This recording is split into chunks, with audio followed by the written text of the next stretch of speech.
Hi, hello, welcome friends. In continuation with the last class, so INDAS 103 business combinations up to determination of acquirer we are completed. Now starting with determining the acquisition date. So acquisition date ఎట్లా తీసుకోవాలి మనం steps వచ్చేసి determining the acquirer ఎవరు అనేది తెలుసుకున్నాం. తర్వాత acquisition డేట్ని తెలుసుకుంటాం. తర్వాత purchase consideration and non controlling interest, తర్వాత goodwill or gain and bargain purchase. So వీటిని కంప్లీట్ చేస్తే మనకి బిజినెస్ కాంబినేషన్కి సంబంధించి స్టెప్స్ కంప్లీట్ అవుతాయి. వాటిలో మనకి అక్విజిషన్ డేట్ అనేది main important. So acquisition date అనేది మనకి ఎప్పుడు వస్తుంది అంటే ఎప్పుడైతే మనం కంట్రోల్ని అప్టైన్ చేస్తామో అప్పుడు మనకి ఆ డేట్ ఏదైతే ఉంటుందో ఆ కంట్రోల్ని అప్టైన్ చేసిన డేట్ని మనము డేట్ ఆఫ్ అక్విజిషన్ అంటాము. సో ఆ డేట్ ఆఫ్ అక్విజిషన్కి మనం అడ్జస్ట్మెంట్ చేయాల్సి వస్తుంది. So pre adjustment and post అడ్జస్ట్మెంట్కి సంబంధించి చేంజెస్ ఏ ఉన్నవి. ఇప్పుడు ఈ కంట్రోల్ అనేది ఎట్లా చెప్పాలి అంటే బేస్డ్ ఆన్ యాజ్ పర్ 1110 ప్రకారంగా, దట్ ఈస్ కన్సాలిడేటెడ్ ఫైనాన్షియల్ స్టేట్మెంట్లో కంట్రోల్ని ఏ డెఫినేషన్ అయితే వాడినామో ఆ డెఫినేషన్నే వాడాలని మనం లాస్ట్ దానిలోనే చెప్పినాము. సో ఇప్పుడు అందులో కంట్రోల్కి సంబంధించి ఒక 6 పాయింట్స్ చెప్పినాము. ఏ పాయింట్స్ చెప్పినాము? 6 పాయింట్స్ వచ్చేసి అతనికి ఓటింగ్ రైట్స్ ఉండాలి అండ్ పొటెన్షియల్ ఓటింగ్ రైట్స్ ఉంటే వాటిని కూడా కౌంట్ చేయాలి. అండ్ ఇక్కడ చెప్పినాం చూడండి, సో పవర్ ఓవర్ ద ఇన్వెస్టీ పైన పవర్ ఉండాలి. అండ్ తర్వాత ఈ ఫర్ ఎక్స్పోజర్ రైట్స్ అంటే వేరియబుల్ రిటర్న్ రావాలి అతనికి, ఫిక్స్డ్ రిటర్న్ కాదు. సో మంత్లీ నీకు 1 lakh పేమెంట్ చేస్తా అన్నా అనుకోండి, that is not a variable return. Fixed return వస్తుందంటే అతను ఎంప్లాయీ లాగా. Next ability to use its power over the investee to effect the amount of investors return. So investors యొక్క రిటర్న్ని effect చేయగలగాలి ఇతని యొక్క పవర్ ఏమన్నా డెసిషన్ తీసుకుంటే. ఇన్ అడిషన్ టు దిస్ ఇంకొక 3 మనం యాడ్ చేసుకోవాలి. ఏవి? Potential voting rights. నాకెన్ని పొటెన్షియల్ ఓటింగ్ రైట్స్ ఉన్నాయి ఫస్ట్ నేను నాయి చూసుకోవాలి. తర్వాత ఆపోజిట్ పర్సన్కి సంబంధించి నాన్ కంట్రోలింగ్ షేర్ హోల్డర్స్కి సంబంధించి ఎన్ని రైట్స్ ఉన్నాయి. అండ్ అదర్ కాంట్రాక్చువల్ రైట్స్ ఏమన్నా ఉన్నవా అంటే డిఫరెంట్ పర్సన్స్ ఏమన్నా కాంట్రాక్చువల్ రైట్స్లో ఎంటర్ అయినారా అనేది తెలుసుకోవాలి.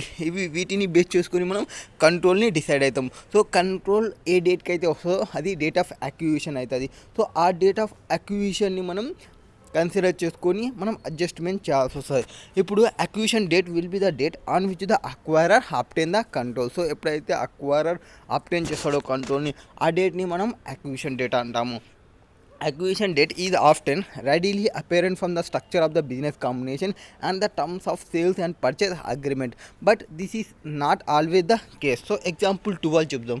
ఇక్కడ కంపెనీ ఏ ఉంది అండ్ కంపెనీ ఏ వచ్చేసి కంపెనీ బిలో 80% ఈక్విటీ ఇంట్రెస్ట్ని తీసుకుంది ఫర్ క్యాష్ కన్సిడరేషన్కి. అండ్ ఇక్కడ డేట్స్ని ప్రొవైడ్ చేసిన date of shareholder agreement ఏముంది? 1st June 2001కి సంబంధించి. Appointed date as per shareholders agreement ప్రకారంగా 1st April 2001కు ఉంది. Date of obtaining control. So మనం ఇంతవరకు చెప్పినది ఏం చెప్పినాము? కంట్రోల్. సో ఎప్పుడైతే మనం కంట్రోల్ తీసుకున్నామో బోర్డ్ రిప్రజెంటేషన్కి అంటే 1st July 2001కి. So 1st July 2001 is the acquisition date and date of acquisition became 1st July 2001. అంటే మనకి బ్యాలెన్స్ షీట్ మనకి యాక్చువల్లో ఎట్లా వస్తుంది?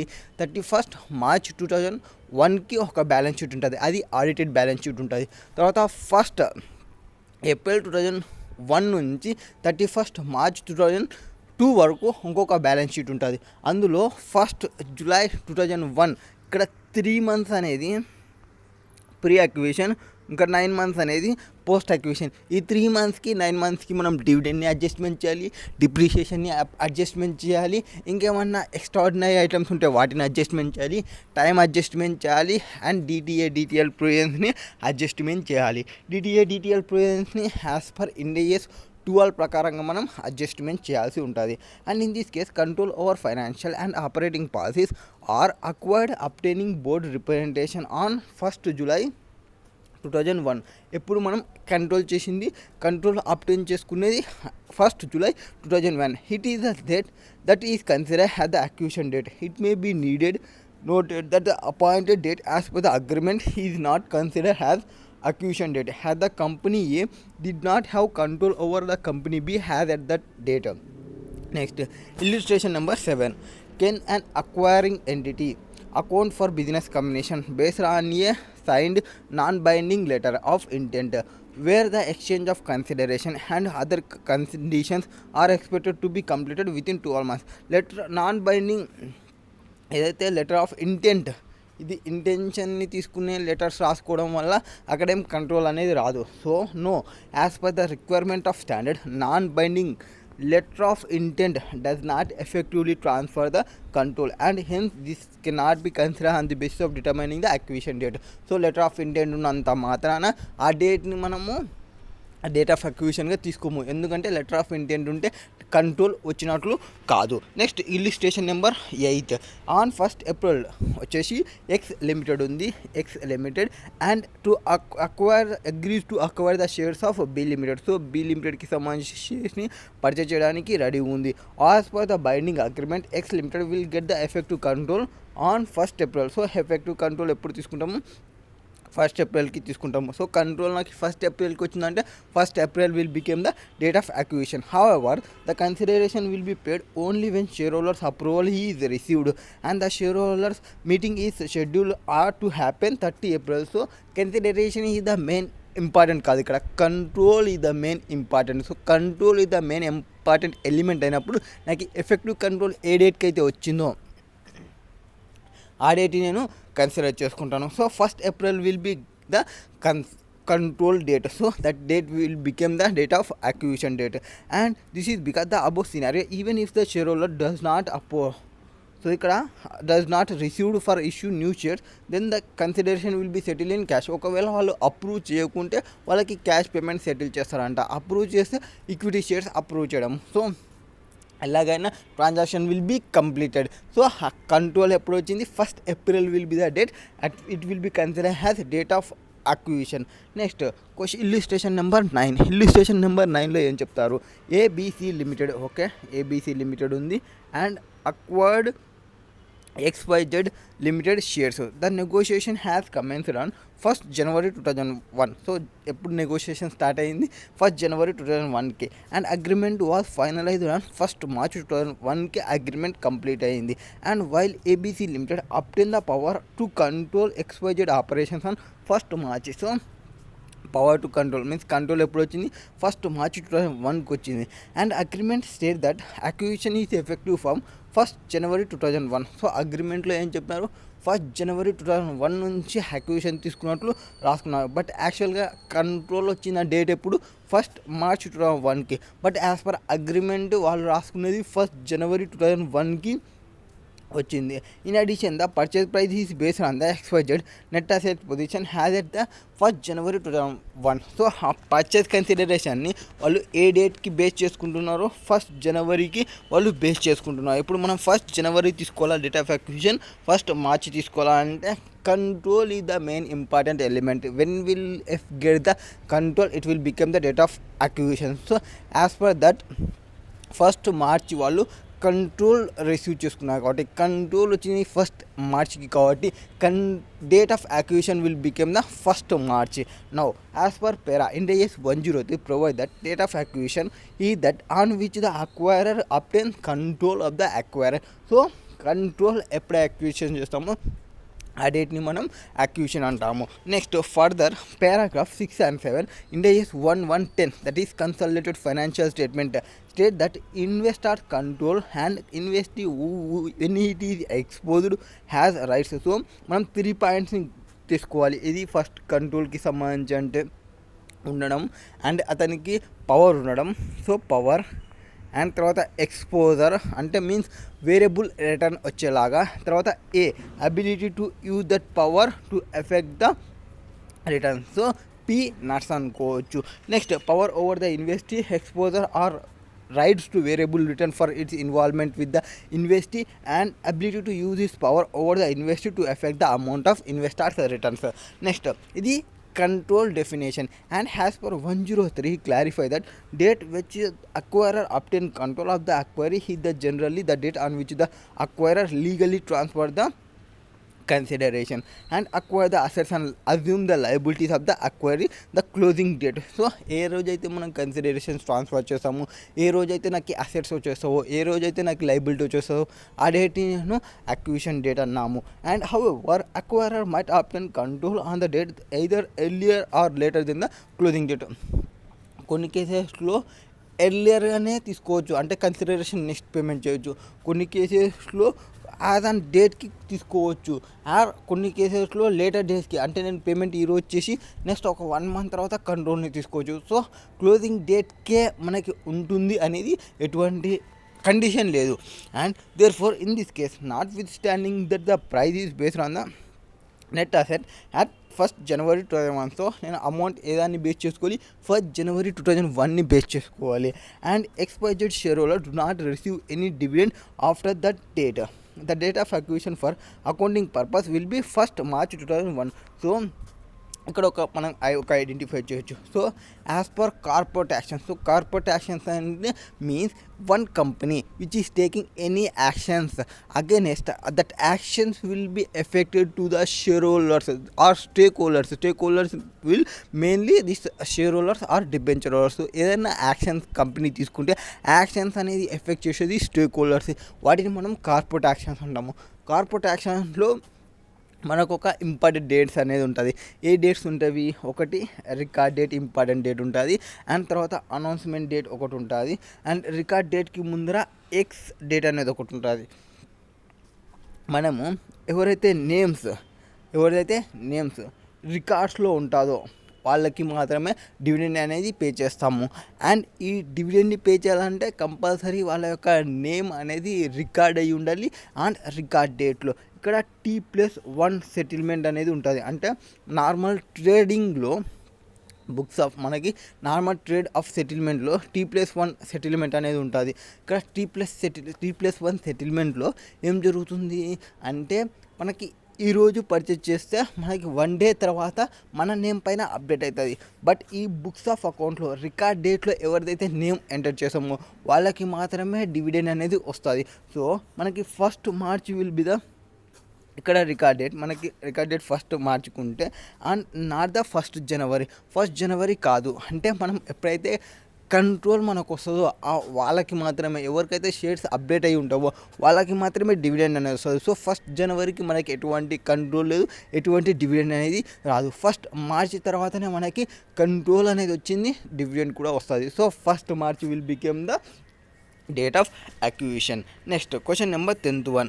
And in question number 10th one ABC company ఉంది అండ్ XYZ కంపెనీ ఉంది of rubber components for particular type of equipment. ABC limited make bid for XYZ limited business and competition commission of India, that is CCI, announced the proposed transaction to be scrutinized to ensure that competition law are not breached. So లాని breach చేయకూడదు. Even though the contact are made subject to the approval of the CCI, ABC limited and XYZ limited mutually agree the terms of the acquisition and purchase price before competition authority clearance is obtained. So ఇక్కడ ఏం తీసుకుంటున్నాము?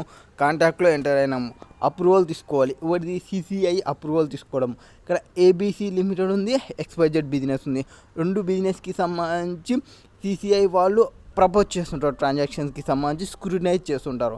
And ఇక్కడ ABC and XYZ వచ్చేసి mutually agree the terms of acquisition and purchase price before competition authority clearance is obtained. So వీళ్ళిద్దరూ ఏం కావాలనుకున్నారు? Approvals అనేది తీసుకున్నారు, agri అయినారు అక్విజిషన్ తీసుకోవడానికి అండ్ పర్చేజ్ ప్రైజ్ని CCI దగ్గర నుంచి అప్టైన్ చేసినారు. అండ్ కింద acquisition date in the situation B the date on which ABC and XYZ agree terms even to the approval of CCI is awaited. So CCI await అంటే ఇప్పుడు for example ఒక person exam రాసినా అనుకోండి, exam తర్వాత results వస్తాయి. So results awaited అంటాము, అంటే results కోసం వెయిట్ ఉండడం. సో మనం ఎగ్జామ్ రాసిన డేట్కి కంట్రోల్ వచ్చినట్లనా ఆర్ రిజల్ట్స్ వచ్చిన తర్వాత కంట్రోల్ వచ్చినట్లనా అనేది క్వశ్చన్ అనమాట. సో ఇక్కడ CCI నుంచి ఇంకా అప్రూవల్ అనేది రాలేదు, బట్ ఈ కంపెనీ వాళ్ళు డిసైడ్ అయినారు అది the approval of CCI is substantive process. So మనం ఫస్ట్ స్టార్ట్ చేసినప్పుడే చెప్పినాము business means there must be three elements. One is input and one is process, one is output. And కొన్ని కేసెస్లో ఈ అవుట్పుట్ లేకున్నప్పటికీ ఈ ప్రాసెస్ అనేది సబ్స్టాంటివ్ ప్రాసెస్ అయితే, so input plus that substantive process ఉన్నా కూడా మనం వాటిని కన్సిడర్ చేస్తామని చెప్పినాము. సో వాటి ప్రకారంగా as per INDAS 103 provide that acquisition is the date on which the acquirer obtain the control of the acquiree. So ఎప్పుడైతే మనం కంట్రోల్ అప్టైన్ చేసుకుంటామో అక్వైరీకి, ఆ డేట్ని మనం కన్సిడర్ చేసుకోవాలి. Further para 9 and INDAS 103 clarify that date on which the acquirer obtain control of the acquiry is generally the date on which the acquirer legally transfer the consideration. So మనం ఆ acquirer means control వచ్చిందని ఎప్పుడని మనం decide అవుతాము, జనరల్గా acquirer లీగల్లీగా ఎప్పుడైతే transfer చేస్తాడో కన్సిడరేషన్ని, అక్వైరీ ఎప్పుడైతే ఆ అసెట్ లైబిలిటీస్ని సెండ్ చేస్తాడో అంటే అజ్యూమ్ చేస్తాడో అక్వైరర్ వచ్చేసి ఈ అసెట్ లైబిలిటీస్ నావి అని, ఆ డేట్ని మనం డేట్ ఆఫ్ అక్విజిషన్గా తీసుకుంటాము. అది మనం క్లోజింగ్ డేట్గా తీసుకుంటాము. ఆ క్లోజింగ్ డేట్కి సంబంధించి కన్సిడరేషన్ అనేది ఎర్లియర్గా అయినా ఉండొచ్చు ఆర్ లేటర్గా అయినా ఉండొచ్చు. And control might obtain the date on either earlier or later of the closing date. For example, acquisition date precedes the closing date if written agreement provide that the acquirer obtain the control of the acquiry on a date before closing date. So ఇక్కడ ఏం చెప్తున్నాము, acquisition date అనేది ఉంది, closing డేట్కి if return agreement ఉంది provided that acquirer obtain control of the acquiree on the date before the closing date and has acquirer shall consider all pertinent fact and circumstances in identifying the acquisition date. So అతను ముందరనే closing డేట్కి ముందరనే control obtain చేస్తాడంటే మనం fact and సర్కమ్స్టాన్సెస్ని analyse చేయాలి. రియల్లీగా అతను కంట్రోల్ని obtain చేసుకుంటే so that date became the date of acquisition. Next, since CCI approval ఈ substantive approval అయినప్పుడు, ఎప్పుడైతే మనకి సబ్స్టాన్షియల్ అప్రూవల్ అయితే for ABC to acquire control XYZ limited operation, the date of acquisition cannot be earlier than the date which his approval is obtained from CCI. So మనం start చేసినప్పుడు చెప్పినాము input plus substantive process రెండు ఉంటేనే వాటిని control obtain చేసినట్లునే business ఉన్నట్లు అని చెప్పినాము. So ఇక్కడ సబ్స్టాంటివ్ ప్రాసెస్ అయినప్పుడు ఆ సబ్స్టాంటివ్ ప్రాసెస్ కంప్లీట్ అయిన తర్వాతనే మనకి కంట్రోల్ వస్తుంది. So from the date on which approval is obtain CCI, the pertinent given to the approval from CCI is considered to be substantive process and accordingly the acquisition is considered to be completed only on receipt of such approval. ఎప్పుడైతే మనం ఆ అప్రూవల్ని receive చేసుకుంటామో ఆ డేట్ని మనం date of అక్విజిషన్గా consider చేస్తాము. Next, step acquisition అంటే మనకి స్టెప్స్ అంటే ఏమి, ఒక తర్వాత ఒకటి అంటే నేను ఫస్ట్ 10%ని పర్చేజ్ చేసినాను, తర్వాత ఇంకొక 20% పర్చేజ్ చేసినాను, ఇంకొక 30%ని పర్చేజ్ చేసినాను. So 50 + 60. So I got the control. So ఒక్కొక్క స్టెప్ నేను తీసుకున్నాను. So acquisition, one step first acquisition, next step second step acquisition, third step acquisition. So ఇట్లా స్టెప్ అక్విజిషన్ చేసినప్పుడు అకౌంటింగ్ ఎలా చేయాలి అనేది ఈ కాన్సెప్ట్స్కి సంబంధించి స్టెప్ అక్విజిషన్ కాన్సెప్ట్. సో ఇక్కడ మనం స్టెప్ అక్విజిషన్ అచీవ్ అయ్యేటప్పుడు అక్వైరర్ వచ్చేసి రీమెజర్ చేయాల్సి వస్తుంది previously equity interest in the acquiree at the acquisition డేట్కి based on fair value and recognise the result of gain or లాస్ని రికగ్నైజ్ చేయాలి in OCI, that is other comprehensive ఇన్కమ్లో మనము recognise చేయాలి. ఒకవేళ ప్రయర్ రిపోర్టింగ్ పీరియడ్కి సంబంధించి acquirer may have recognised any changes in value of its equity interest in the acquiree in OCI income. So prior reporting పీరియడ్లో acquirer ఏమైనా recommend చేసిండే అంటే చేంజెస్ ఇన్ ఈక్విటీ ఏమైనా ఉంటే వాటిని OCIలో తీసుకుంటే if so the amount that was recognised in OCI shall be recognised based on same basis has would required if the acquirer dispose directly in the previously equity interest. మనకి profit and loss account అనేది ఒకటి ఉంటుంది and OCI అనేది ఒకటి ఉంటుంది, that is other comprehensive ఇన్కమ్కి సంబంధించి. So it is like as profit and loss appropriation account మాదిరి. సో మనం OCIతో మనం ఇంతకుముందు చేసి ఉంటే డైరెక్ట్ OCIతోనే డీల్ చేస్తాము ఇప్పుడు కూడా. సో ఫర్ ఎగ్జాంపుల్ వాళ్ళు ఒక ఎగ్జాంపుల్ ప్రొవైడ్ చేస్తున్నారు. So fruit limited acquired 15% in mango limited. So as and డేట్కి నాకు ఈ కంట్రోల్ అంటే ఉందా? నో, కంట్రోల్ అనేది లేదు. ఓన్లీ 15% ఉంటే కంట్రోల్ ఉన్నట్లు కాదు. నెక్స్ట్ యాజ్ అండ్ డేట్ ఇంకొక డేట్కి వచ్చేసి acquired another 20% in mango limited. 15 + 20 35%. So ఇంకొక స్టెప్ ఎదిగినాము. సో నెక్స్ట్ ఇంకొక స్టెప్ ఎక్కినాము. సో 65%. గెట్ 35 + 65 70 80. సో మొత్తం 100% అనేది ఈ స్టెప్లో వచ్చినాము. సో ఈ స్టెప్ మనకి main important. So 1st April ఈ డేటు అండ్ 5th April ఈ date and 31st March 2003. So it will be the date became the date of acquisition. So control is acquired on 31st March 2003 in above example because total stake has on that date will be 90%. So ఆ డేట్కి నాకు 90% వచ్చింది కాబట్టి ఆ డేట్ని నేను consider చేసుకోవాలి. Assumption control is acquired in terms of total stake unless otherwise stated. So ఏమన్నా మనకి స్టేట్ చేసింటే అంటే ఇట్లనే తీసుకోవాలని చెప్తే తప్ప మనం యాజ్ ఇట్ ఈజ్గా కంట్రోల్ తీసుకోవాలి. అండ్ వీటిలో మనం రీమెజర్మెంట్ చేయాలి ఏవైతే ప్రీవియస్లీ హెల్డ్ ఈక్విటీ ఇంట్రెస్ట్ ఉంటాయో వాటికి సంబంధించి. And determination of purchase consideration. So మెయిన్గా మనం ఎంత అమౌంట్స్ అయితే పే చేస్తున్నామో వాటన్నిటిని మనం పర్చేస్ కన్సిడరేషన్ ఉండొచ్చు. ఇక్కడ మనీ అనేది డైరెక్ట్గా క్యాష్ పేమెంట్ చేయొచ్చు, ఆర్ సమ్ కేసెస్లో ఈక్విటీ ఇవ్వచ్చు, సమ్ కేసెస్లో కంటింజెంట్ లయబిలిటీస్ని యాక్సెప్ట్ చేయొచ్చు, కొన్ని కేసెస్లో కంటింజెంట్ లయబిలిటీస్ని అజ్యూమ్ చేయొచ్చు. సో వీటన్నింటిని మనం పర్చేస్ కన్సిడరేషన్గా కన్సిడర్ చేస్తాము. So determination of purchase consideration. So business కాంబినేషన్లో shall measure at fair value. So business combination ఎట్లా మెజర్ చేయాలి?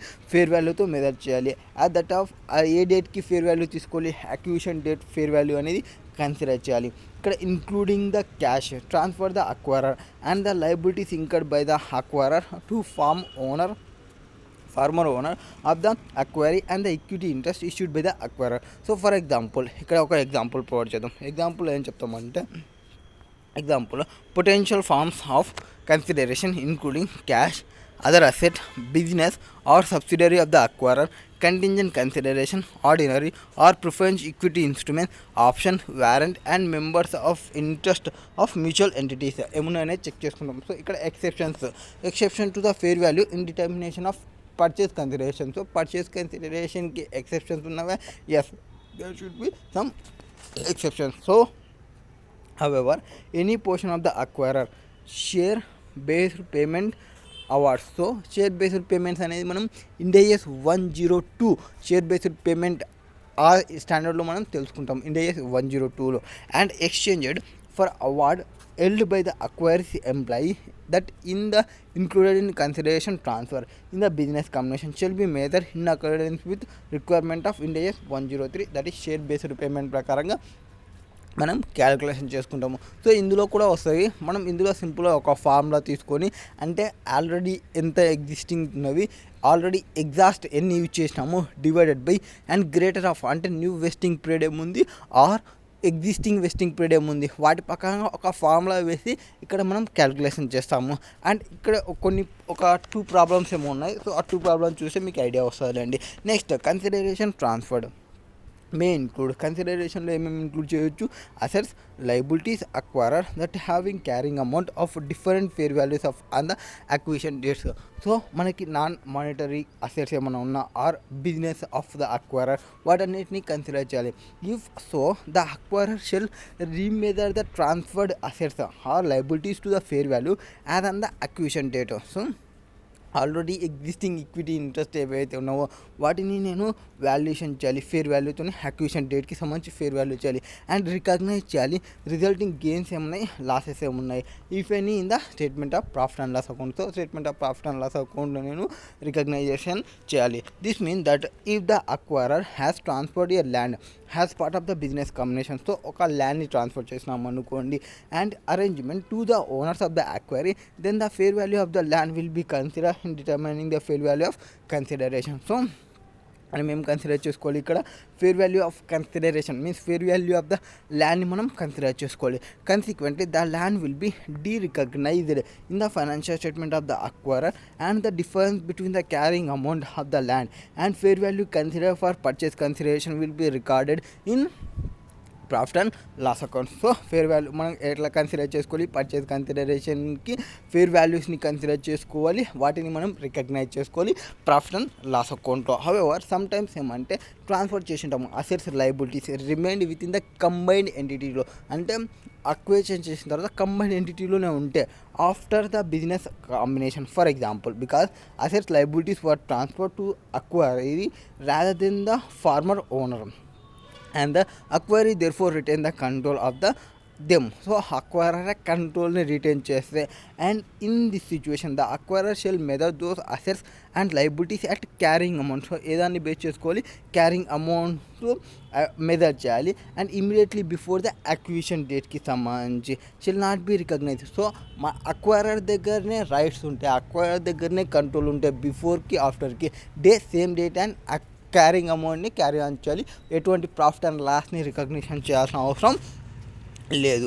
అండ్ ఇక్కడ మనకి ప్రొవైడ్ చేస్తారు పీసీ అంటే means purchase consideration includes fair value of assets transfer. So మనం ఏవైతే అసెట్ని ట్రాన్స్ఫర్ చేస్తున్నామో వాటి యొక్క ఫేర్ వాల్యూ, అండ్ ఇక్కడ including cash plus liabilities fair value of liabilities ఏవైతే ఇంకర్ అవుతామో acquirer to former owner of the acquiree. So ఆ అక్వైరీకి ఓనర్ కావడానికి ఏవైతే మనం ఇంకర్ అవుతామో వాటన్నిటిని కన్సిడర్ చేయాలి. అండ్ కంటింజెంట్ కన్సిడరేషన్ ఏమన్నా కంటింజెంట్ కన్సిడరేషన్స్ ఉంటే వాటిని కన్సిడర్ చేయాలి. And equity interest issued by the acquirer.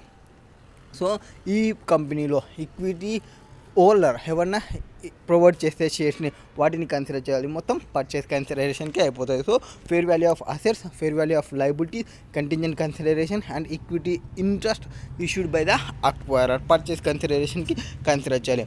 Business combination achieved in stages, that is step acquisition. So step అక్విజిషన్లో కన్నా నేను అచీవ్ అయితే, and acquirer sometimes obtain control of an acquiree in which it held as equity interest immediately before the acquisition date. So acquirer వచ్చేసి కొన్ని కేసెస్లో equity interest ఉండి already ఈక్విషన్ కొంత 10% ఉంది, నెక్స్ట్ ఒక 50% పర్చేస్ చేసిన, సో ఆల్రెడీ 10% ఉంది, ఇప్పుడు 50%. సో ప్రీవియస్లీ హెల్ అనేది కొంత ఉంది కాబట్టి ఇమీడియట్లీ బిఫోర్ ద అక్విజిషన్ డేట్కి నాకు కొంత ఉన్నప్పుడు వాటిని మనం స్టెప్ అక్విజిషన్ అని చెప్పవచ్చు.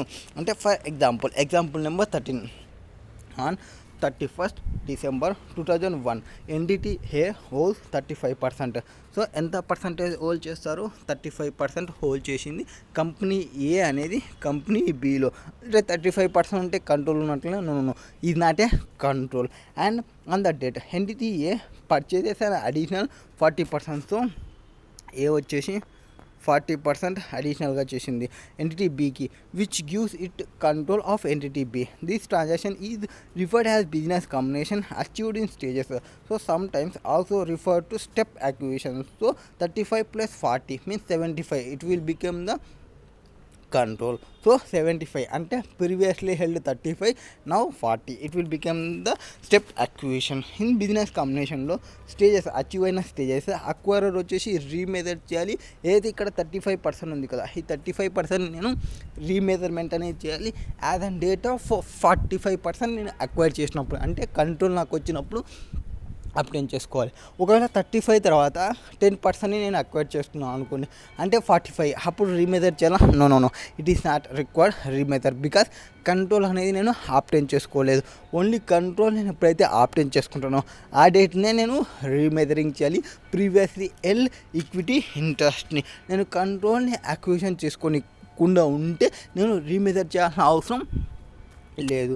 అండ్ ఈక్విటీ ఇంట్రెస్ట్ ఏదైతే తీసుకుంటామో వాటి యొక్క డిఫరెన్సెస్ ప్రయర్ రిపోర్టింగ్కి సంబంధించి వాటిని చేంజెస్ ఏమన్నా వస్తే ఈక్విటీలో ఓసిఐకి ట్రాన్స్ఫర్ చేయాలి యాజ్ పర్ ఇండియాస్ 109 and 27, అంటే ఫైనాన్షియల్ ఇన్స్ట్రుమెంట్స్కి సంబంధించి డిస్కషన్ చేస్తాము. And entity to elect to measure investment in equity instruments at fair value to OCI. So fair value to OCI. However, once elected, all gains and losses on the debt investment even on sale is recognized in OCI. So therefore, if the investment is designated as fair value through OCI, the resulting gain or loss, if any, recognized in OCI. So ఏవైనా fair losses are gains వస్తే వాటిని నేను ఓసిఐకి transfer చేయాలి. When a party to to joint operations. So joint operations ఉండి కంట్రోల్ని తీసుకుంటే control obtain చేసుకుంటే joint operation బిజినెస్లో joint operation means joint arrangement వచ్చేసి ఇండియాస్ 111లో మనం డిస్కషన్ చేస్తాము. ఇండియాస్ 111లో ఇంకా క్లియర్గా అర్థమవుతుంది జాయింట్ అరేంజ్మెంట్ గురించి సంబంధించి. సో జాయింట్ అరేంజ్మెంట్లో జాయింట్ ఆపరేషన్ అని ఎప్పుడు అంటాము, జాయింట్ వెంచర్ అని ఎప్పుడు అంటాము అనేది ఆ స్టాండర్డ్ డిస్కషన్ చేసేటప్పుడు తెలుసుకుందాం. Next the acquirer should remeasure its previously held interest in the joint operation at fair value at the acquisition date. So at the acquisition dateకి ప్రీవియస్లీ హెల్డ్ ఏమున్నాయి వాటిని రికగ్నైజ్ చేస్తాము. సో నెక్స్ట్ ఇక్కడ illustration number 11th, what is there in illustration number 11th. So for ఇక్కడ 11thలో వచ్చేసి company ఉంది. ఏ కంపెనీ? పీక్యూఆర్ కంపెనీ ఉంది. అండ్ అక్వైర్డ్ 30% అక్వైర్ చేసింది XYZ కంపెనీలో ఫర్ 8,000 crores. సో ఎంత అమౌంట్ని వాళ్ళు పేమెంట్ చేస్తున్నారు? 8,000 crores పేమెంట్ చేసినారు. And PQR limited account its investment in XYZ using equity method. So ఏ మెథడ్ని యూజ్ చేసినా ఈక్విటీ మెథడ్. మనకి మెథడ్లో 3 మెథడ్స్ ఉంటుంది. Fair value of FVTPL, that is fair value through PNL, FVT OCI fair value through OCI, and ఈక్విటీతో చేయొచ్చు. So ఎట్లయినా మనం కన్సిడర్ చేయొచ్చు using equity method. Has prescribe under INDAS 28. Has 31st March 2021 PQR limited recognised his share of the net asset changes of XYZ limited using equity accounting. So equity accounting use చేస్తున్నారు. And ఇక్కడ వాళ్ళ యొక్క profits. So in addition to this అంటే ఇక్కడ వాళ్ళు investment 8,000 investment పెడితే వాళ్ళకు వచ్చిన అమౌంట్స్ ఏమొచ్చినాయి?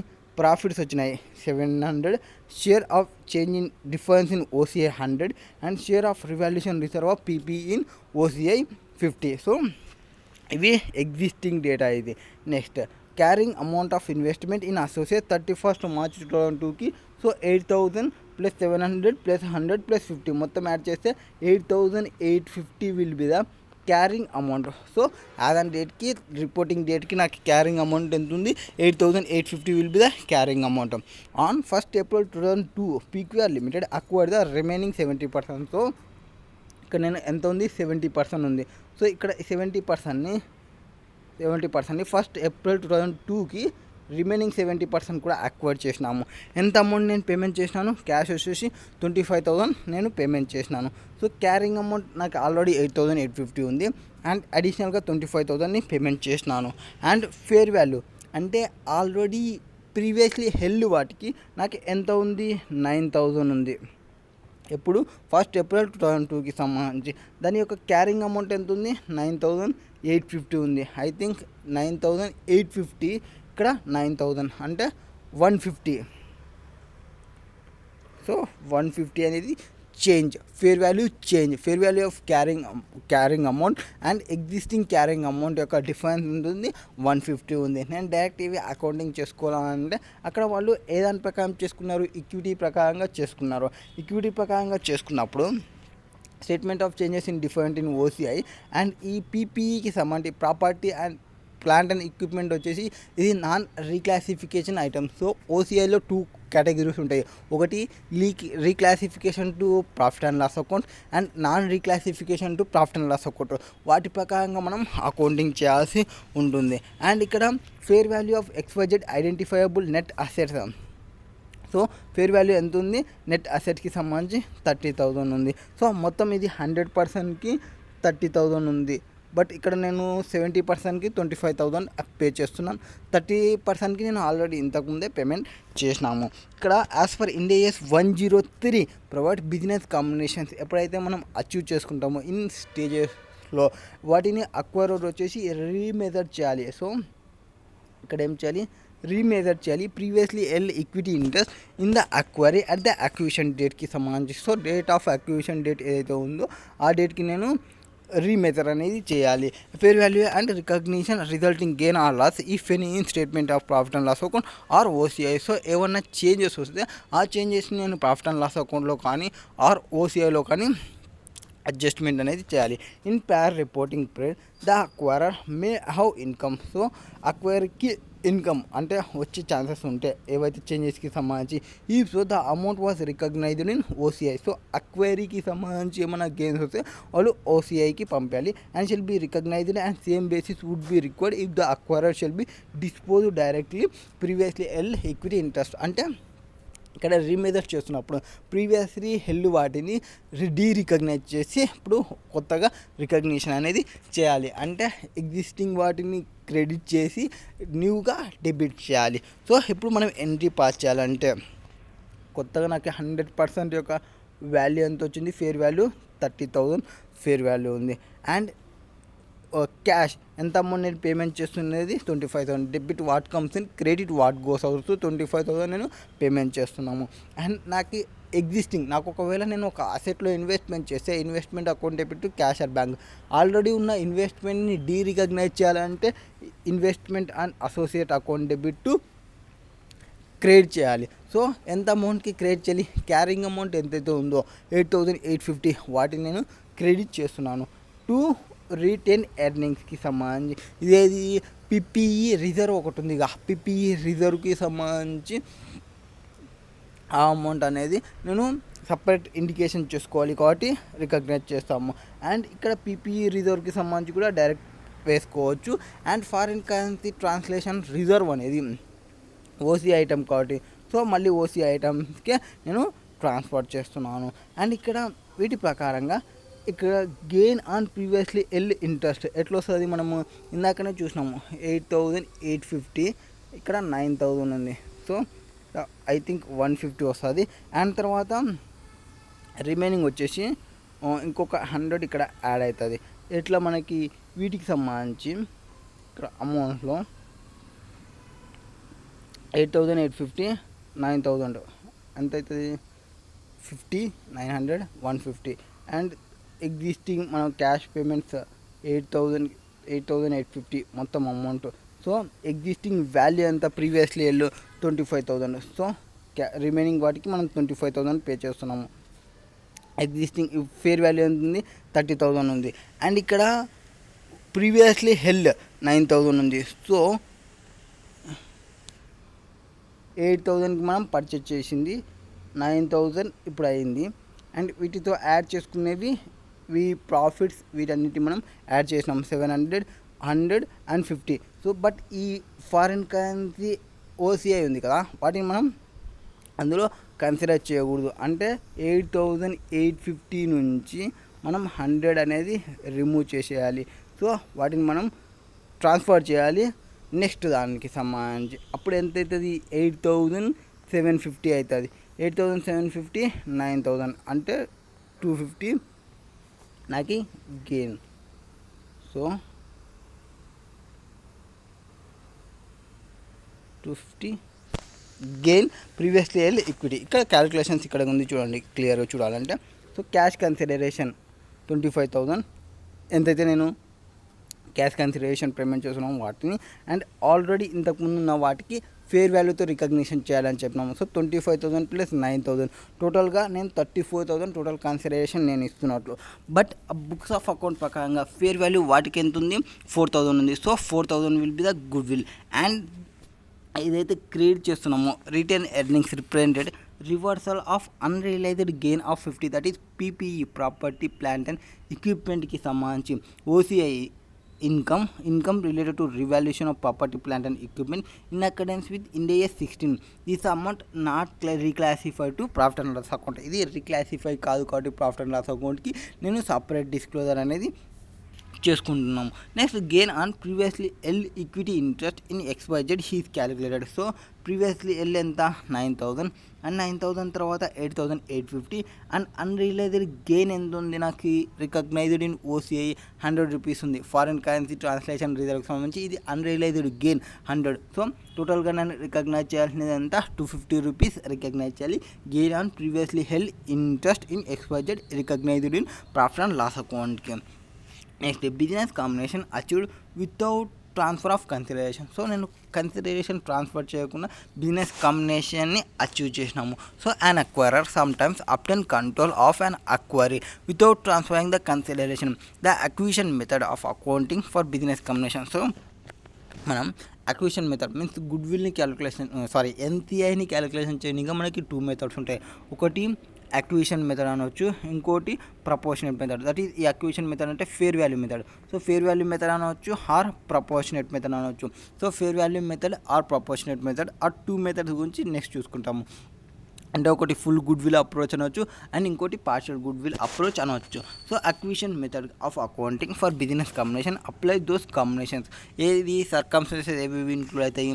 అక్వైరీ వచ్చేసి రీపర్చేజ్ చేసినాను అనుకోండి, sufficient number of its own shares for an existing ఇన్వెస్టర్స్కి సంబంధించి ఎప్పుడైతే అప్లై చేసుకుంటామో కంట్రోల్కి సంబంధించి. సో అక్వైరీ రీపర్చేజ్ చేసినాడు sufficient number of own shares from existing investors నుంచి, మళ్ళీ అప్లైన్ చేసుకున్నాడు కంట్రోల్ని. అట్లాంటి కేసెస్లో ఆర్ మైనారిటీ వేట్స్ ఎవరైతే ఉంటారో వాళ్ళకి రైట్స్ ల్యాప్స్ అయినాయి, that previously kept the acquirer for controlling and acquiree in which the acquirer held the majority voting rights.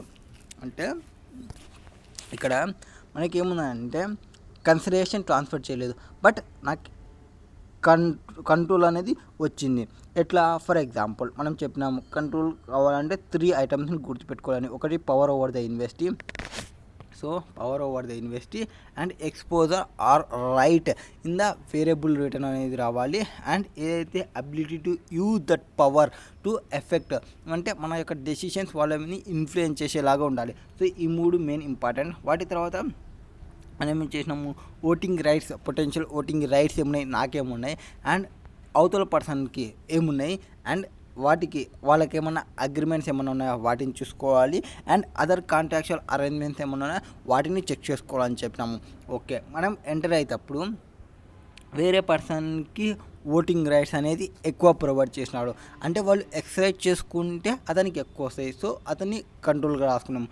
But అతను ఎక్సర్సైజ్ చేసుకోలేదు, అతను ఎక్సర్సైజ్ చేసుకోలేదు కాబట్టి అతనికి ల్యాబ్స్ అవుతాయి, మనం కంట్రోల్ వచ్చినాము. సో నేను కన్సిడరేషన్ ఏం పే చేయకుండా నాకు కంట్రోల్ వచ్చింది. ఇది బేస్ అనమాట. Acquirer and acquiree agree to combine their business by contract alone. So just ఒక కాంట్రాక్ట్లో ఎంటర్ అయినారు, మనం బిజినెస్ని కంబైన్ చేద్దామని. And equity interest in the acquiree either on the acquisition date or previously. Example business combination achieved by contract alone including bringing two business together in stapling arrangement or forming a dual listed corporation. So కొన్ని companies ఏమంటే వాళ్ళకి recognition కోసం ఎటువంటి amounts ఏం payment చేయకుండా వాళ్ళు enter అవుతూ ఉంటారు. సో ఫర్ ఎగ్జాంపుల్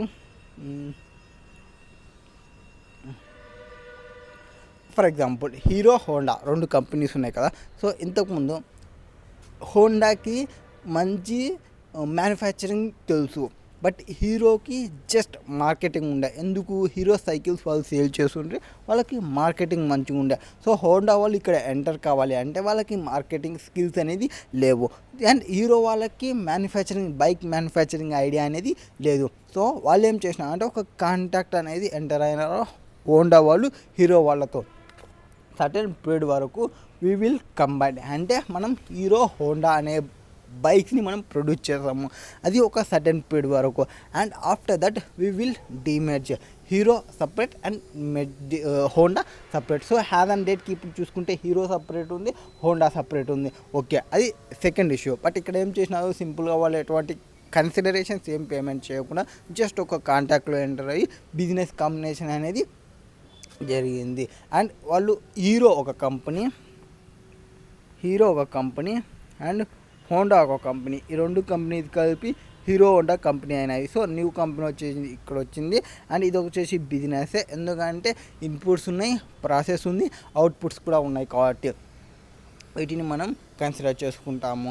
అండ్ వీళ్ళలో ఎవరికి equal persons of 50-50 equity share వచ్చింది కాబట్టి బోత్ పర్సన్స్కి సంబంధించి అకౌంటింగ్ ఉంటుంది. బట్ ఇక్కడ ఎటువంటి కన్సిడరేషన్ అనేది పే చేయలేదు, వీళ్ళకి వీళ్ళు. అండ్ డీమేజ్ చేసే టైంలో కూడా ఎటువంటి కన్సిడరేషన్ అనేది లేదు. అండ్ వాళ్ళు డీమేజ్ అయిపోయినారు. వీళ్ళు హీరోగా ఇంకొక బైక్ స్టార్ట్ చేసినారు, వీళ్ళు హోండాగా ఇంకొక బైక్ అనేది Honda Shine something different bikes అనేది ప్రొవైడ్ చేస్తున్నారు. అండ్ యాజ్ అండ్ డేట్కి సంబంధించి అట్లా కాంట్రాక్ట్లో ఇప్పుడు కన్సిడరేషన్ ఏం లేకున్నా కూడా బిజినెస్ కాంబినేషన్ అనేది అరైజ్ అయ్యే ఛాన్సెస్ ఉంటాయి. And in the business combination achieved by కాంట్రాక్ట్లో the acquirer shall attributed to owner of the acquiree of the amount of the acquiree net assets recognised in accordance with Ind AS. ఒకవేళ వాళ్ళు వచ్చేటప్పుడు కాంట్రాక్ట్లో enter అయ్యేటప్పుడు 60% ఇతనికి 40%కి హోండాకి అని చెప్తే ఇతనికి more equity shares ఎవరికైతే వస్తావో ఆ పర్సన్ని మనం అక్వైరర్గా అనుకుంటాము for the purpose of accounting purpose. Accounting పర్పస్కి అక్వైరర్గా ట్రీట్ చేస్తుంటే హీరోకి సంబంధించి. And in other words equity interest in the acquiry held by the parties other than acquirer or non-controlling interest in the acquirer post combination financial statement, even if the result is that all the equity interest in the acquiry are attributable to NCI non-controlling interest. Business combination అనేది achieve అయింది contract లోన్కి. So they provided one example. Sita company ఉంది and ఇంకొకటి beta company ఉంది. So వీళ్ళిద్దరూ కలిపి a company dual listing కంపెనీని so dual listed కార్పొరేషన్ని ఎస్టాబ్లిష్మెంట్ చేయాలనుకున్నాం. As per the shareholders agreement both the parties will retain original listing and board of DLC will compromise 10 members. So డిఎల్సీలో ఎంతమంది ఉన్నారో 10 members ఉంటారు. 10 members Sita వాళ్ళు 6 members appoint చేస్తాడు and beta వాళ్ళు 4 persons appoint చేస్తారు. అంటే మేజర్ పర్సన్స్ ఎవరు అపాయింట్ చేస్తున్నారు ఇక్కడ Sita. So Sita will became the acquirer for the purpose of అకౌంటింగ్కి సంబంధించి. And fair value of Sita limited is 100 crores and fair value of beta limited వచ్చేసి 80 crores. అండ్ ఇక్కడ 80 crores బీటాకి అండ్ సీతాకి వచ్చేసి 100 crores. The fair value of net identifiable assets of beta limited fair value of beta limited ఎంత provide చేసినారు 70 ఇచ్చినారు. So assuming the non controlling interest to be measured fair value. So నేను చెప్పినాము ఎన్సిఐని method చేయడానికి 2 methods అనేది, ఒకటి fair value method, ఇంకోటి ప్రపోర్షనల్ మెథడ్. ఇప్పుడు మనకి ఫేర్ వాల్యూ మెథడ్ మనం ఎప్పుడు క్యాలిక్యులేషన్ చేయాలి అంటే ఒకటి మనకి ప్రపోర్షనల్ చెప్పకుండా ఓన్లీ ఫేర్ వాల్యూస్ కనిపించినాయి అనుకోండి క్వశ్చన్లో, ఆ కేసెస్లో ఫేర్ వాల్యూ మెథడ్ని యూజ్ చేయాలి. సెకండ్ కేసు వచ్చేసి క్వశ్చన్ స్పెసిఫిక్గా చెప్పింది మీరు ఫేర్ వాల్యూతో చేయమని, సో ఆ కేసులో కూడా మనం ఫేర్ వాల్యూతోనే చేయాలి. సో ఇక్కడ నాకు క్వశ్చన్ చెప్తుంది కాబట్టి ఫేర్ వాల్యూతో చేయమని నేను ఫేర్ వాల్యూతోనే చేస్తాను. జస్ట్ సెకండ్ యార్.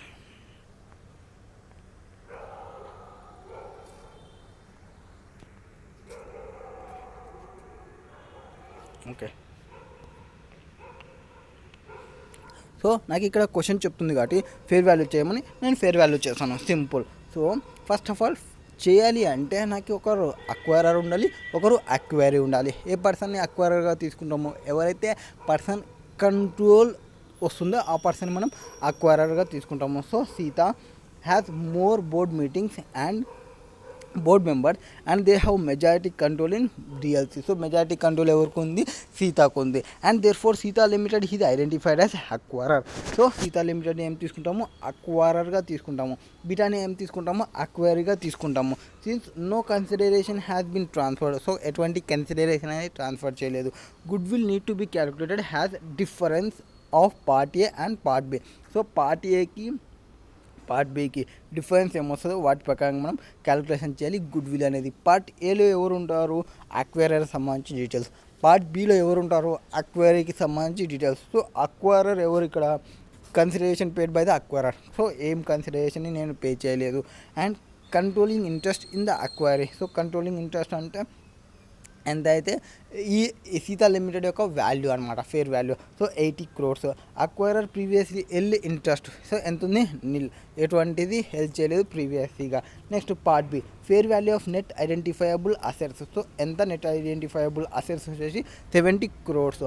Good will is recognised is 10 crores. So goodwill ఎంత రికగ్నైజ్ చేయాలి, 10 crores రికగ్నైజ్ చేయాలి. 80 - 70, 80 - 70, it will become the 10 crores will be recognized goodwill.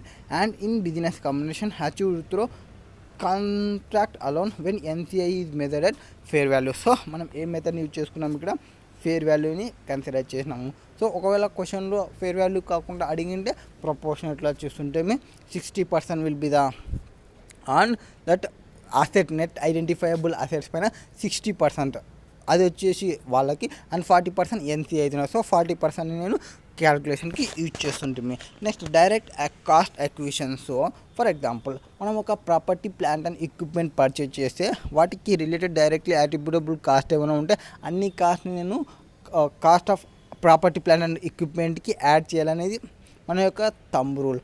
But in business combination, whatever you are incurring the cost, the direct cost of acquisition is not included in the determination of purchase consideration. So purchase consideration determine చేస్తున్నప్పుడు ఆ direct cost అనేది include చేయకూడదు. Which includes ఏవేవి include కావచ్చు ఇక్కడ ఈ direct cost అంటే finder fee కావచ్చు, అంటే మనకి సర్చ్ చేయడానికి బిజినెస్ పర్చేజ్ చేయడానికి ఒక ఫైండర్ని పెట్టుకున్నాం అతని ఫీజు కావచ్చు, డ్యూ డిలిజెన్స్ ఫీజు కావచ్చు, ఆ కాస్ట్ అకౌంటింగ్ ఫీజు కావచ్చు, ఆర్ లీగల్ డ్యూ డిలిజెన్స్ అంటే investigation before entering in to the contract, అంటే ఇన్వెస్ట్మెంట్ చేసే ముందు మనం కొంచెం ఇన్వెస్టిగేషన్ చేయడం ఆ కంపెనీకి సంబంధించి వాటిని డ్యూ డిలిజెన్స్ అంటాము.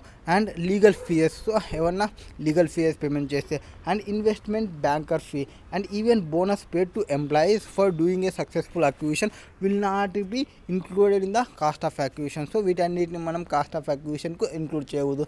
ఒకవేళ మనం అసెట్ అక్విజిషన్ అయితే యాజ్ పర్ ఇండెస్ 116 ప్రకారంగా ప్రాపర్టీ ప్లాంట్ అండ్ ఎక్విప్మెంట్ ప్రకారంగా మనం రికగ్నైజ్ చేస్తుంటాము. అక్కడ రికగ్నైజ్ చేస్తున్నప్పుడు whatever the directly attributable to the asset cost incur అయితే ఆ కాస్ట్ని మనం ఇంక్లూడ్ చేసుకోవాలి ప్రాపర్టీ ప్లాంట్ అండ్ ఎక్విప్మెంట్లో. సో ఇల్లుస్ట్రేషన్ నెంబర్ 3 ఏం ప్రొవైడ్ చేసిన, should stamp duty paid on acquisition of land pursuant to business combination can be capitalised to the cost of asset, or should it will be treated as acquisition related cost and accordingly expensed off. So మనం INDAS 103 ఎప్పుడు applicable అవుతుంది, as per business combination ఉంటేనే మనకి INDAS 103 applicable అవుతుంది. ఒకవేళ మనం ఒక అసెట్ని acquisition చేస్తే మనకి రెస్పెక్టివ్ స్టాండర్డ్స్ అప్లికబుల్ అవుతాయి. రెస్పెక్టివ్ స్టాండర్డ్స్ అంటే మేబీ ఇది 16 కావచ్చు, మేబీ ఇన్వెస్ట్మెంట్ ప్రాపర్టీ అంటే 40 కావచ్చు. సో రెస్పెక్టివ్ స్టాండర్డ్స్ అప్లికబుల్ అవుతాయని సింపుల్గా చెప్తాము. సో ఇక్కడ నాకు బిజినెస్ కాంబినేషన్ జరిగిందా ఆర్ అసెట్ అక్విజిషన్ జరిగిందా అనేది చూసుకోవాలి. వాటికి సంబంధించి మనం కాన్సన్ట్రేషన్ టెస్ట్ అనేది ఒకటి పర్ఫామ్ చేయాలని చెప్పినాము. సో కాన్సన్ట్రేషన్ టెస్ట్లో ఏం చెప్తాము, కాన్సన్ట్రేషన్ టెస్ట్ అనేది పాస్ అయితే అది అసెట్ అక్విజిషన్, కాన్సన్ట్రేషన్ టెస్ట్ అనేది ఫెయిల్ అయితే ఫర్దర్ అసెస్మెంట్ చేయాలి, బిజినెస్ కాంబినేషన్ అయ్యే ఛాన్సెస్ ఎక్కువ ఉంటుంది. అక్కడ ఏం చేసినాము, fair value of gross assets value చూసుకుంటాము, అండ్ వాటిలో ఏవైతే అమౌంట్స్ ఉంటావో ఫేర్ వాల్యూ ఆఫ్ లైబిలిటీస్ని ఇంక్లూడ్ చేసుకుంటాము. PC purchase consideration, non controlling interest వాటన్నిటిని ఐడెంటిఫై చేస్తాము. ఐడెంటిఫై చేసిన తర్వాత మైనస్ క్యాష్ అండ్ క్యాష్ ఈక్వలెంట్ని రిమూవ్ చేసి ఎంతైతే వాల్యూ వస్తుందో ఆ వాల్యూని ఫస్ట్ గ్రాస్ అమౌంట్ని క్యాలిక్యులేషన్ చేస్తామో ఐడెంటిఫై చేయాలి. సపరబుల్ అసెట్ ఏమైనా ఉందా, సో ఒక ఐడెంటిఫైబుల్ అసెట్ ఉందేమో చూడాలి. సో మన అమౌంట్ అనేది ఒక 1000 రూపీస్ వచ్చింది అనుకోండి. సో ఆ రెస్పెక్ట్ బిజినెస్ ఏదైతే పర్చేజ్ చేస్తామో ఆ బిజినెస్లో ఒక అసెట్ ఉంది, ఆ అసెట్ యొక్క వాల్యూ 900 ఉంది. సో 900 అంటే 1000 మనకుంది. సో 90% హోల్డ్ చేసినట్లు. సో సబ్స్టాన్షియల్ పోర్షన్ని మనం పర్చేజ్ చేసినాం కాబట్టి బిల్లింగ్ ఉంది కాబట్టి అసెట్ అక్విజిషన్ అవుతుందని లాస్ట్ ఒక ఎగ్జాంపుల్లో మనం డిస్కషన్ చేసినాము. అది లాస్ట్ వీడియో చూస్తే మీకు క్లారిటీ రావచ్చు. అండ్ 90% అప్పుడు మనము INDAS 103 బిజినెస్ కాంబినేషన్ అనేది అప్లికబిలిటీ కాదు. ఎందుకంటే మనం ఒక అసెట్ని అక్వైర్ చేసినాము, బిజినెస్ని కాదు. Business means must have input and must have process, must have output. And even though output లేకున్నప్పటికీ ఇన్పుట్ ప్లస్ సబ్స్టాన్సివ్ ప్రాసెస్ ఉన్నా కూడా వాటిని మనం బిజినెస్ కాంబినేషన్గా ట్రీట్ చేస్తుంటాము. INDAS 103 state that acquisition related cost ఏవేవి రావచ్చు, ఈ finder fee, advisor, legal, accounting, valuation, other professional consulting fee, general administration cost including cost of maintaining internal acquisition department, cost of registering, issuing debt, equity securities, వీటన్నిటిని మనం whatever the expenses which are incurred వీటన్నిటిని మనం as profit and loss అకౌంట్కి transfer చేయాలి. ఒక exception చెప్తారో వీటన్నిటిలో. ఏ exception అంటే ఇక్కడ ఏవైతే cost of debt and equity securities ఉంటాయి కదా వీటిని మనం అకౌంటింగ్ చేయాలి యాజ్ పర్ INDAS 32 and 109 ప్రకారంగా, అంటే ఫైనాన్షియల్ ఇన్స్ట్రుమెంట్స్కి సంబంధించి. So the stamp duty is payable on for transfer of assets in connection with business combination is an acquisition related cost as described under para 53 of INDAS 103. So stamp duty is a cost incurred by the acquirer in order to effect the business combination. So ఇక్కడ ఏం జరుగుతుంది, stamp duty cost అనేది incur అవుతున్నాడు, ఎవరు acquirer incur అవుతున్నాడు, ఈ దానికి సంబంధించి బిజినెస్ కాంబినేషన్ అఫెక్ట్ చేయడానికి. And it is not part of the fair value exchange between the buyer and seller for business. So ఇక్కడ ఏవైతే స్టాంప్ డ్యూటీ ఇంకర్ అవుతున్నామో, కాస్ట్ ఇంకర్ అవుతుంటామో, ఎవరు acquirer, in order to effect the business combination and it is not part of the fair value exchange between buyer and seller for business. In such case, stamp duty is incurred to acquire the ownership right in land in order to complete the process of transfer of assets as part of the overall business combination transaction, but does not represent consideration paid to gain control over the business for the seller. అంటే ఈ respective cost వల్ల నాకు ఎటువంటి control అనేది రాదు. So ఎటువంటి control అనేది రానప్పుడు వీటిని నేను బిజినెస్ కాంబినేషన్కి సంబంధించి ఎక్స్పెండిచర్గా కన్సిడర్ చేయకూడదు. Next, it may be noted that accounting treatment of stamp duty incurred for separate acquisition of items PPE and not part of business combinations. వాటిని సపరేట్గా ట్రీట్ చేసుకోవాలి, బిజినెస్ కాంబినేషన్కి కన్సిడర్ చేసుకోకూడదు. బిజినెస్ సపరేట్ అసెట్ అయితే PPE under 16 Ind AS 16 property plant and equipment కింద తీసుకుంటాము. Unlike Ind AS 16 the acquisition accounting has for 103 requires assets and liabilities acquired in business combination to be measured at fair value. So మామూలుగా property plant and equipment అయితే transaction cost, so TV value తీసుకుంటుంటుంది. But ఇక్కడ Ind AS 103 business కాంబినేషన్లో fair వాల్యూని మనం consider చేసుకుంటాము. So while incurred in connection with business combination stamp duty does not increase the future economic. ఈ stamp duty వల్ల నాకు future economic benefit of net asset అనేది ఎటువంటిది ఇంక్రీజ్ కాదు. సో వీటిని నేను cannot be capitalised as per India's 103 ప్రకారంగా. The example of cost given in para 53 only inclusive list. అంటే అక్కడ కొన్ని లిస్ట్ మాత్రమే ప్రొవైడ్ చేసిన, it is not A exhaust list, అంటే ఆడికే లిస్ట్ అయిపోలేదు. సో ఇంకా లిస్ట్ అనేది ఇంకా ఉంటుంది. And they only indicative and the do not precluded any other cost to be consider has acquisition related cost. In the given case the transfer of land and related stamp duty is required to be accounted as part of business combination transaction as per requirement of Ind AS 103 and not separate transaction under Ind AS. Accordingly, stamp duty incurred in relation to land acquired as part of business combination transaction are required to be recognized as expenses in the period in which acquisition is completed and given effect to the financial statement of the acquirer. So stamp duty అనేది land కి సంబంధించిన as part of business combination transaction required recognition as expenses. So వాటిని మనం expenses కింద recognise చేయాలి, అంతేకాని purchase కన్సిడరేషన్కి ఎటువంటి effect అనేది ప్రొవైడ్ చేయకూడదు. And example number illustration number 14. So ABC limited ఉన్నారు అండ్ పీక్యూఆర్ లిమిటెడ్ ఉన్నారు. అసెట్ని అక్వైర్ చేసినారు ఫర్ పీక్యూఆర్ లిమిటెడ్ నుంచి including intangible assets. Intangible asset అంటే ఇండియాస్ 38. సో ఇంటాంజిబుల్ అసెట్ని ఇండియాస్ 38 ప్రకారంగా అకౌంటింగ్ చూసుకోవాలి. That compromises wireless spectrum licence. So అందులో ఒక వైర్లెస్ స్పెక్ట్రమ్ లైసెన్స్ కూడా ఉంది. For this intangible asset ABC limited is required to make an additional one time payment to the regulatory. So ఆ licence fee అనేది payment చేయాలి in PQR jurisdiction in order for right to for the transfer for it's use. So వాళ్ళు use చేయాలంటే one time licence fee అనేది pay చేయాలి. ఇప్పుడు మనం ఆ బిజినెస్ని అక్వైర్ చేస్తున్నాము 30 జూన్ 2001కి సంబంధించి. అంటే on such additional payment to the regulator acquisition related cost అవుతుందా కాదా అనేది ఇక్కడ question. So as per India's 103 acquisition related cost incurred by the acquirer to effect business combination are not part as the consideration transfer. So acquisition related costs ఏమన్నా incur అయితే వాటిని business combination ఎక్స్పెండిచర్గా treat చేయము. And in years 103 state that acquisition related cost అంటే ఏవేవి include చేస్తాము, అవి cost include finder fee, advisory fee, legal fee, accounting, valuation, other professional consulting fee, general administrative cost including cost of maintaining an internal acquisition department and cost of registering and issuing debt and equity securities. వీటన్నిటిని and inclusive just ఒక లిస్ట్ని provide చేసిన వీటన్నిటిని మనం ఎటువంటిగా business combination related కాస్ట్గా consider చేయకూడదు. అంటే పర్చేస్ కన్సిడరేషన్స్లో ఎటువంటి ఉండవు, just directly transfer to profit and loss account. But వీటన్నిటి acquisition cost as expenses in the period in which cost incurred and services received. So వాటన్నిటిని ఎక్స్పెన్సెస్గా చూస్ చేసుకోవాలి.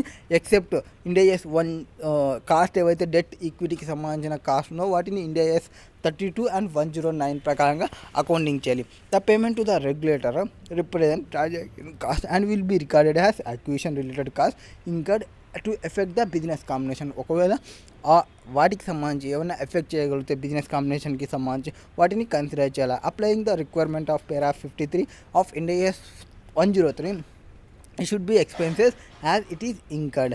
The transfer of rights in the instant case cannot be construed to separate from the business combination because transfer of right to ABC Limited is integral part. So ఒక expenditure అనేది నాకు ఎప్పుడైనా ఒక expenditure అనేది integral part of the business combination అయితే వాటిని consider చేయాల్సి ఉంటుంది. So it may be noted that the right been acquired separately not as part of business combination. ఒకవేళ మనం సపరేట్లీగా అక్వైర్ చేయగలిగితే the transaction cost is required to capitalise as part of the intangible asset as per the Ind AS 38 intangible assets.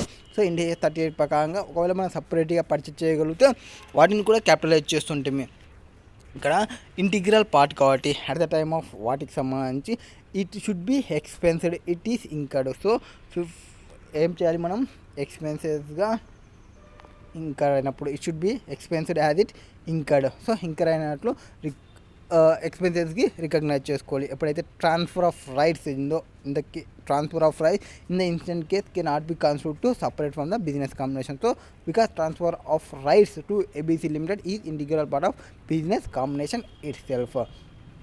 నా ఒకవేళ for example ఒక అసెట్కి సంబంధించి first time చూసుకున్నప్పుడు అయితే కన్సిడరేషన్ ఉంటుంది. సెకండ్ టైం థర్డ్ టైంకి పేమెంట్కి సంబంధించి అయితే మనం కన్సిడర్ చేయాల్సిన అవసరం ఉండదు. Next contingent consideration. So contingent consideration అంటే ఏం చెప్పినాము, ఒక consideration of acquirer transfers in exchange of acquiree includes any asset or liability resulting from contingent consideration arrangement. Acquirer shall recognize acquisition date fair value of contingent consideration as part of consideration transferred in exchange for the acquiry. So acquirer వచ్చేసి classify చేయాలి. ఏమన్నా మనం contingent consideration payment ఉంటే వాటిని ఎట్లా recognise చేయాలి, has లైబిలిటీగా కానీ are ఈక్విటీగా కానీ. So on the basis of definitions ప్రకారంగా ఒకవేళ ఈక్విటీ ఇన్స్ట్రుమెంట్స్కి సంబంధించి డెఫినేషన్ని సాటిస్ఫై చేస్తే ఈక్విటీగా రికగ్నైజ్ చేయాలి. ఒకవేళ అవి ఫైనాన్షియల్ లైబిలిటీకి కానీ డెఫినేషన్ని సాటిస్ఫై చేస్తే ఫైనాన్షియల్ లైబిలిటీగా మనం రికగ్నైజ్ చేయాలి. ఇండియాస్ 32ని మనం ఫాలో కావాలి ఫైనాన్షియల్ ఇన్స్ట్రుమెంట్ ప్రజెంటేషన్కి సంబంధించి. And acquirer shall classify and asset a right to the return of previously transferred consideration if specified conditions are met. Fair value of assets transferred or liabilities incurred should be measured on the acquisition date determine fair value. So on the date of acquisition మనం fair value ని consider చేసుకోవాలి. And any direct cost of acquisition should be recorded directly in profit and loss account and should not be included in purchase consideration. So ఏవన్నా direct కాస్టెస్ ఏవైనా అయితే అక్విజిషన్కి సంబంధించి వాటిని మనము cost of purchase కన్సిడరేషన్కి add చేయము, just profit and loss అకౌంట్కి transfer చేస్తాము. And example number 14 ఏం చెప్తారు, కంపెనీ ఏ ఉంది అండ్ కంపెనీ బిని అక్వైర్ చేస్తుంది, వాటికి సంబంధించి క్యాష్ పేమెంట్ చేస్తుంది. In April 2001 acquisition agreement state that additional of 20 million in cash will be paid to be former shareholder. So ఎంత పేమెంట్ చేస్తాము ఇక్కడ 20 million పేమెంట్ చేస్తాము క్యాష్లో. And if B succeeds in achieving certain specified percentage target, so a determine that fair value of contingent consideration liability to be 15 million at acquisition date. So వాళ్ళ యొక్క వాల్యూని ఎంత payment చేస్తున్నాం ఇక్కడ అక్విజిషన్ డేట్లో 20 million payment చేస్తున్నాము former share. ఈ be succeeded achieving certain specified percentage. So 20 million ఎప్పుడు అడిషనల్గా 20 ఓకే పర్చేజ్ చేసేటప్పుడు అడిషనల్ 20 పే చేస్తాము. ఎప్పుడైతే పర్ఫార్మెన్స్ని మీట్ అయితే, అంటే పర్ఫార్మెన్స్ ఒక టార్గెట్ని ఇస్తున్నారో ఆ టార్గెట్ని అచీవ్ అయితే అడిషనల్గా 20 million పే చేస్తామని చెప్పినారు. And a determine the fair value of contingent consideration and acquisition date. So date of acquisition దీని యొక్క ఫేర్ వాల్యూ చూసుకుంటే 15 million ఉంది. And a later date the probability meeting the set performance target became low. So ఈ payment అంటే వాళ్ళు performance meet అవుతారు అన్న నమ్మకం లేదు, సో కాన్ఫిడెంట్ అనేది లేదు, సో పర్ఫార్మెన్స్ అనేది లోగా ఉంది. పర్ఫార్మెన్స్ టార్గెట్ అనేది at certain consideration he based on achieving certain performance parameters in futures. So ఫ్యూచర్లో ఇంకా కొన్ని పారామీటర్స్ని ఇంక్రీజ్ చేయొచ్చు. The consideration is contingent on achieving those parameter and such the transaction involves contingent consideration further since the consideration is to be settle for variable amount in cash. So such consideration would be in the nature of financial liability rather than equity. So ఇక్కడ మనకి variability change అవుతుందా అంటే financial లయబిలిటీకి వచ్చేస్తుంది rather then ఈక్విటీకి సంబంధించి. So consideration is to be settle for variable amount in cash. So variable amount in క్యాష్లో ఉంటుంది. And as at the acquisition date the acquirer should consider acquisition date fair value of contingent consideration. So మనం business combination చేసేటప్పుడు వాటి యొక్క fair వాల్యూతోనే అన్ని fair వాల్యూతోనే recognise చేస్తున్నాం కాబట్టి ఈ కంటింజెంట్ కన్సిడరేషన్ కూడా ఫేర్ వాల్యూతోనే రికగ్నైజ్ చేయాలి. According to such recognition would increase goodwill. So ఆ కేసెస్లో ఏమవుతుంది, గుడ్ విల్ అనేది ఇంక్రీజ్ కావచ్చు. Or reduces bargain purchase gain. So bargain purchase gain అనేది రెడ్యూస్ కావచ్చు, ఆర్ గుడ్ విల్ అనేది ఇంక్రీజ్ కావచ్చు. So in above example if change of meeting the performance criteria becomes less probable, then such case contingent consideration in the nature of financial liability should be remeasured. The impact of change in fair value should be recognized in statement of profit and loss account. So ఒకవేళ మనం already 20 recognise చేసింటే 15 ఇప్పుడు recognise చేస్తుంటే ఆ different ఏం చేయాలి, profit and loss అకౌంట్కి transfer చేయాలి. నెక్స్ట్ పర్చేజ్ ప్రైస్ అలొకేషన్ ఉంటుంది. I think purchase price allocation తర్వాత గైడెన్స్ ఇక్కడ నుంచి మంచి టాపిక్స్ వస్తాయండి. So I think purchase price allocation next వీడియోలో చూద్దాం. సో అప్ టు కాన్సెప్ట్ 9 వరకు కంప్లీటెడ్, కాన్సెప్ట్ 10 నెక్స్ట్ వీడియోలో చూద్దాం.